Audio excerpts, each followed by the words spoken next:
Hello and welcome back to Lewy Body and Mindful Caregiving. I'm Krystal Jakosky, your host, and I'm glad that you're here. Thanks for joining. Today, I want to talk a little bit about the balance between being a caregiver and being a loved one for your loved one who has dementia, Lewy body, whatever it is that they are dealing with, or maybe you're dealing with, and helping you understand and maybe work with help. Self-care. We always start with self-care. And what did I do this week? I gave a spiritual talk at a church, and I was their guest pastor for the day. And afterwards, I went on a date day with my husband. So we went to lunch and then we went to a show. And it was lovely to just let the world fade away and for me to just embrace the moment and enjoy being together with my husband. And yeah. So that's what I did for self-care, connected with my sweetheart. Um, Moving on to the topic of today. This has come about for me. It's one of the things that I have struggled with off and on a lot because my mom lives 100 feet out my back door in a family care assisted dwelling unit. It's an ADU.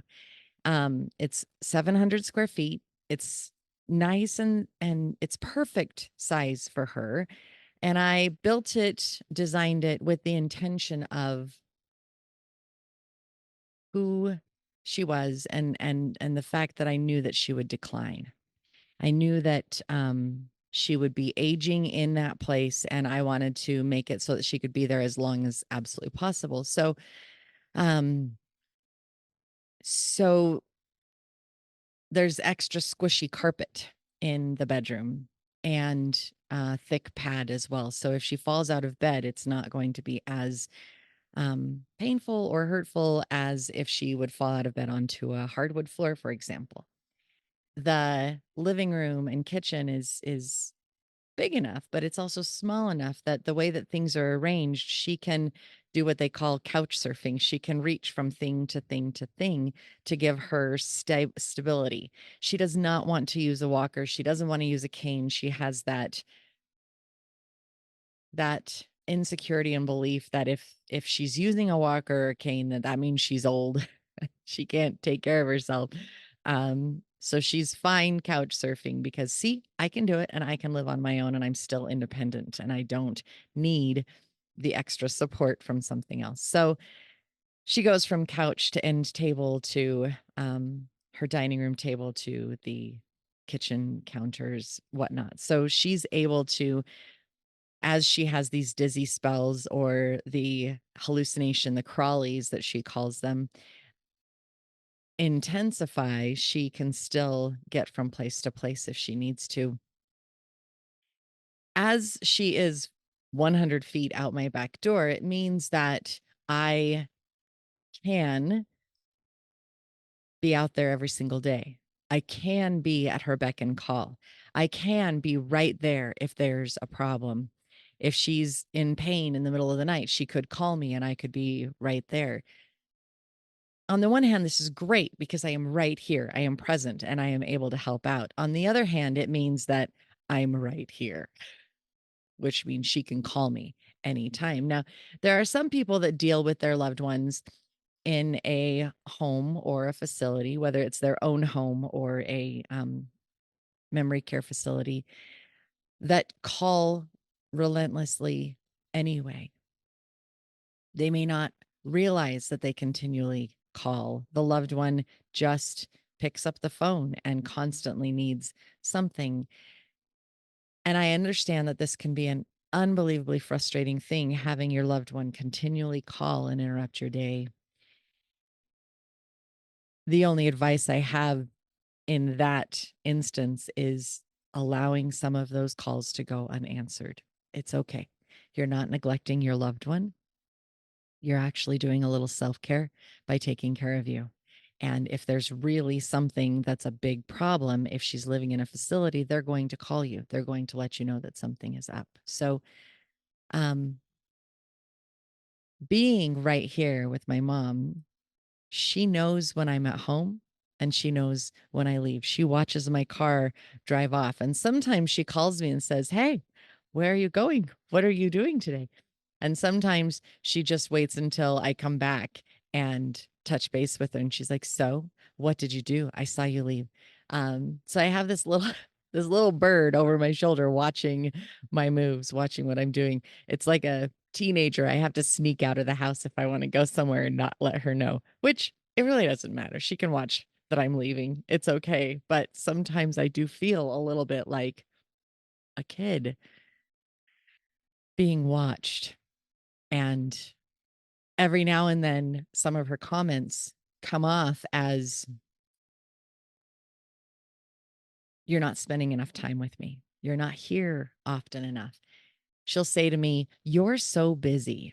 And this is a comment that she has used time and time and time and time again. And I know that it's because she's lonely and she wants me to be there and present with her. And yet, I also know that it is something she tells herself so that she doesn't latch on and take up a ton of my time because she wants to remind herself that I have other things to do. I work on my relationship with my mom all the time. I want to make sure that I'm giving her what she needs. I'm making sure that I meet her basic everyday, make sure she has food, make sure that she's got her meds set up, make sure that she is safe. Um, I ask her how she's doing health wise so that I can help manage her medications and make sure that she's doing all right that way. In that way, I am absolutely a caregiver because I am caring for her well being. I am caring for her basic needs: shelter, food, clothing, safety, medications. I fill that caregiver role a lot, and that caregiver role can drain you. It can drain me and leave me just exhausted and frustrated in trying to understand what she needs, in trying to continually decipher everything that's really going on because she tells you some of everything, but you have to draw it out of her to get the full truth and really understand the whole situation. I know that as the caregiver, I need to fill that role, but my mom needs connection as her daughter as well.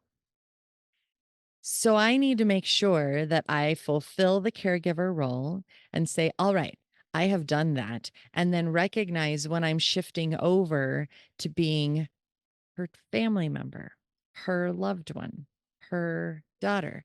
So her daughter looks like hanging out and watching a movie together. Her daughter looks like sitting on the couch and chit chatting about whatever's on her mind, whatever she's thinking about. Who has she talked to lately? And let her give me the update on that. Being her daughter is helping her. She has these games on her computer, and there are 5 a day that she needs to do in her mind. She has to get them done. And if she doesn't, then she doesn't get a check mark for the day. And at the end of the month, she wants a check mark on every single day, which is great because these are mahjong solitaire kind of games that make her brain function and work and process. So I really highly encourage that. But sometimes the games are just too hard and she tries them for 4 or 5 or 6 days and she just can't get them. And so she'll ask me if I can help her. That is a daughter thing, a mother daughter together hanging out, trying to play a game because I too am a gamer. And I have to recognize that.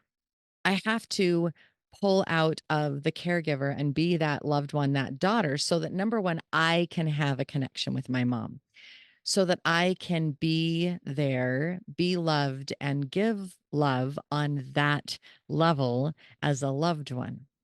Because if I don't take off the caregiver hat and set it aside, then coming into it as the caregiver and then sliding into the loved one and not paying attention, I get a little drained and a little annoyed. Like, okay, well, I know you want me to be here with as your loved one, but I just took care of caregiving things and I'm a little irritable. So I need to leave. I need to go. I have other things that I need to take care of. And yes, that falls into her "you're so busy" category, but I have to make time to be both. I have to make time to be a caregiver and I have to make time to be a daughter. Because, yes, the caregiver meets her needs, her physical needs, but the daughter is the one that meets her emotional needs. The daughter is the one that meets the touch, the connection, the mental feeling, those needs that can't be necessarily met as well by a caregiver role. There are the two. Now, as a daughter, I can go out there and be like, phew, I don't have to caregive at all today. I get to just go out and take a break, maybe hide out from the world for an hour and enjoy. Whether we're watching MASH together or one of her other CSI or whatever they are shows, or we're chit chatting. And often we'll actually watch a show and chit chat during the commercials and then watch a show and then chit chat during the commercials. I know that she needs that part of it. There have been several times that I go out and I take care of the caregiving part of it. I make sure that her meds are taken care of. I change her bed. I um, check in on all of her systems and see if there's anything that we need to adjust. I ask her if she needs any food because I'm going to the grocery store. Sometimes I can pop in really quick and I can deal with the caregiving thing and it doesn't matter. It's just a quick thing, but I don't have time to sit and stay as a loved one. So I have to make sure that I make that time later. I hope this makes sense to you. If your person is in a care facility, are you going there as a caregiver or as a loved one? Because they fill different roles.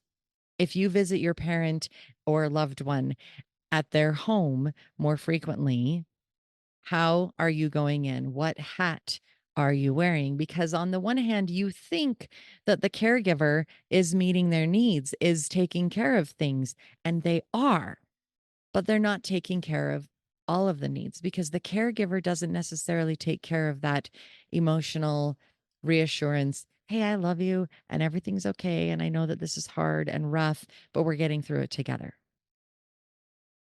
What hat are you wearing and how can you balance that out? The caregiver is draining. Maybe being the loved one isn't so draining. Maybe being the loved one actually fills your cup a little bit and you get to laugh and joke around with them. Maybe being the loved one is going out for dinner or going and getting a pedicure or going for a drive just because you want to see the colors and the baby calves that are showing up in the fields. The loved one is a different role and it fills other needs that the caregiver doesn't necessarily do. And I know that that might sound a little weird, splitting them out, but personally, it helps me a lot. And because it helps me, I'm sharing it with you because my hope is that it will also help you. And you go, oh my gosh, this makes a lot of sense. And now I'm going to pay attention to which role I'm playing and how I can energetically feed into that. My caregiver role is all mental and analytical. It's get in, take care of the issues, make sure that they're taken care of and good to go. But that's only mental. I think I've told you guys that I believe that there are four bodies. There's our mental body, which is our mind processing everything. There's our physical body that feels the world. There's our emotional body, which is how our emotions process all of the input that's coming in. And then there's our spiritual body, which is connected to our higher power. Your caregiver role largely feeds the intellectual aspect of things. It will also feed because it's intellectually processing through all of their symptoms and what's going on. It will be able to say, oh, you've got these physical needs, and I'm going to help make sure that these physical needs are taken care of. But it's more clinical. It is not as touchy feely, lovey, emotional, physical, spiritual.